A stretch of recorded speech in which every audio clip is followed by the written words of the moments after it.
নমস্কাৰ বন্ধুসকল, স্বাগতম জনাইছোঁ জব লাভাৰ্ছৰ আজিৰ ভিডিঅ'লৈ। আজি লৈছোঁ আপোনালোকলৈ অসম পুলিচৰ ফিজিকেল ইণ্টাৰভিউ দিবলৈ যোৱাৰ আগতে আপোনালোকে জানিবলগীয়া কিছু বিশেষ আৰু গুৰুত্বপূৰ্ণ খবৰ। বন্ধুসকল, আপোনালোকে যেতিয়া আপোনালোকৰ অসম পুলিচৰ ইণ্টাৰভিউ দিবলৈ যাব, যোৱাৰ আগতে আপোনালোকে লগত কি কি নিব লাগিব আৰু কি কি সাৱধানতাৰ অৱলম্বন কৰিব লাগিব, আমি আপোনালোকক সেইখিনিকে জনাব বিচাৰিছোঁ। বন্ধুসকল, আহক আমি অলপ কিছু আলোচনা কৰোঁ। প্ৰাৰ্থীসকলে তেওঁলোকৰ সঠিক স্থানত যিখন ফিল্ডত ৰানিং কৰিব লাগিব, সেই ঠাইত উপযুক্ত ৰিপৰ্টিং টাইম মতে উপস্থিত থাকিব লাগিব। প্ৰাৰ্থীসকলে তেওঁলোকৰ লগত এডমিট কাৰ্ড আৰু Aadhaar card, PAN card, voter ID, driving licence আদিৰ ভিতৰত যিকোনো এখন নিব লাগিব আৰু প্ৰৱেশদ্বাৰত কৰ্মৰত অফিচাৰক দেখুৱাব লাগিব। নিযুক্তিৰ যিকোনো পৰ্যায়তে প্ৰাৰ্থীসকল উপস্থিত থাকিব লাগিব। যদি কোনো প্ৰাৰ্থী কোনো পৰ্যায়ত বা ইভেণ্টত উপস্থিত নাথাকে, তেন্তে তেওঁৰ প্ৰাৰ্থিত্ব বাতিল কৰা হ'ব। প্ৰাৰ্থীসকলে ডকুমেণ্ট ভেৰিফিকেশ্যনৰ সময়ত অৰিজিনেল চাৰ্টিফিকেটসমূহ লৈ আহিব লাগিব আৰু নথিপত্ৰসমূহৰ লগত স্বপ্ৰমাণিত ছেল্ফ এটেষ্টেড ফটোকপিৰ এটা ছেট জমা দিবলৈ লৈ যাব লাগিব। প্ৰমাণপত্ৰ বা নথিপত্ৰসমূহ PST আৰু PETৰ পৰ্যায়তহে পৰীক্ষণ আৰু গ্ৰহণ কৰা হ'ব। ইয়াৰ পাছত কোনো নতুন প্ৰমাণপত্ৰ বা নথিপত্ৰ গ্ৰহণ কৰা নহ'ব। নথিপত্ৰ পৰীক্ষণৰ সময়ত স্বপ্ৰমাণিত ছেল্ফ এটেষ্টেড ফটোকপিৰ সৈতে তলত দিয়া মূল নথিপত্ৰসমূহ দাখিল কৰিব লাগিব। বয়সৰ প্ৰমাণৰ বাবে এডমিট কাৰ্ড আৰু HSLCৰ চাৰ্টিফিকেট বা সমতুল্য পৰীক্ষাৰ প্ৰমাণপত্ৰ দাখিল কৰিব লাগিব। অসম আৰক্ষী আৰু APRO constable UB, APRO constable communication আৰু FNESৰ ছাব অফিচাৰ আৰু ইমাৰ্জেঞ্চি ৰেস্কিউৰ বাবে HSSLCৰ পাছ চাৰ্টিফিকেট আৰু মাৰ্কশ্বিট দাখিল কৰিব লাগিব। অসম আৰক্ষীৰ APROৰ grade 3 constable AB, boatmen, driver constable, constable despatch rider, constable messenger, constable carpenter, constable handymen, constable ড্ৰাইভাৰৰ বাবে HSLCৰ পৰীক্ষাৰ প্ৰমাণপত্ৰ আৰু মাৰ্কশ্বিট দাখিল কৰিব লাগিব।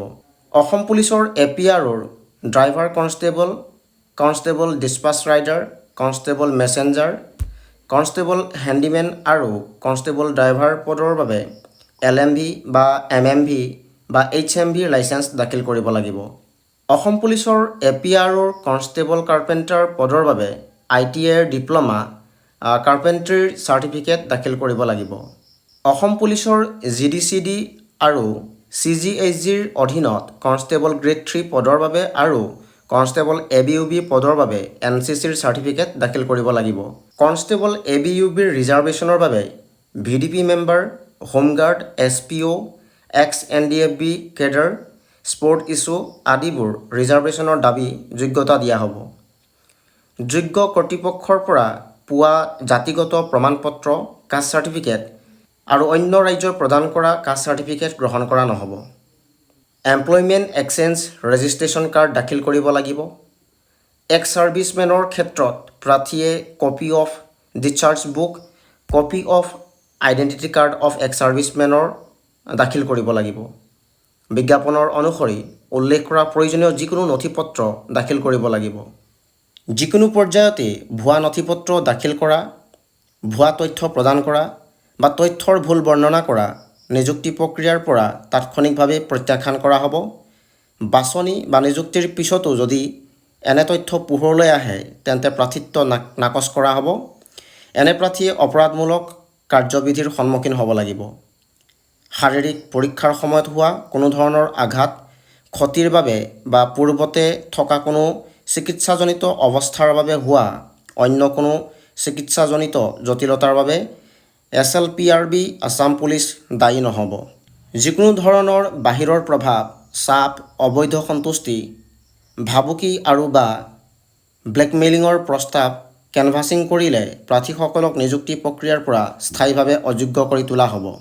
TA আৰু DA যাত্ৰাৰ বাবে গ্ৰহণযোগ্য কৰা নহ'ব। সমগ্ৰ নিযুক্তি প্ৰক্ৰিয়াৰ সময়ছোৱাত প্ৰাৰ্থীসকলে কঠোৰ অনুশাসন বজাই ৰাখিব লাগিব। কোনো প্ৰাৰ্থীয়ে কোনো ধৰণৰ ধন দিব নালাগে। চিকিৎসা তদন্ত, পৰীক্ষাৰ বাহিৰে নিযুক্তি প্ৰক্ৰিয়াৰ যিকোনো পৰ্যায়ত যদিহে চৰকাৰী চিকিৎসালয়ত তদন্তত প্ৰয়োজন হয়। কোনো ধৰণৰ অসৎ কাম বা ধনৰ দাবীৰ কোনো অভিযোগ থাকিলে slprbassam@gmail.com ইমেইল বা ডাক কুৰিয়াৰ জৰিয়তে ৰাজ্যিক পৰ্যায়ৰ আৰক্ষী নিযুক্তি ব'ৰ্ড অসম ৰেহাবাৰী গুৱাহাটী 08ৰ অধ্যক্ষলৈ প্ৰেৰণ কৰিব পাৰিব। বন্ধু বান্ধৱীসকল, এয়াই আছিল আজিৰ আপোনালোকৰ যি আগন্তুক হ'বলগীয়া অসম পুলিচৰ ফিজিকেল ইণ্টাৰভিউৰ ক্ষেত্ৰত জানিবলগীয়া কিছু গুৰুত্বপূৰ্ণ বিষয় আপোনালোকৰ আগত কিছু আলোচনা কৰিলোঁ। বন্ধু বান্ধৱীসকল, ভিডিঅ'টি চাই কেনে পালে জনাব, আৰু যদি ভিডিঅ'টি চাই ভাল লাগিল আৰু ভিডিঅ'টিয়ে আপোনাক অকণমান হ'লেও সহায় কৰিছে তে লাইক আৰু শ্বেয়াৰ কৰি দিব, আৰু এনে কিছু নতুন নতুন চাকৰিৰ বিষয়ে জানিবলৈ মোৰ লগত জড়িত হৈ থাকিব আৰু মোৰ চেনেলটিক ছাবস্ক্ৰাইব কৰি ল'ব। এনে কিছু নতুন নতুন চাকৰিৰ বিষয় লৈ পুনৰ এটি নতুন ভিডিঅ'ত লগ পোৱাৰ আশাৰে ধন্যবাদ।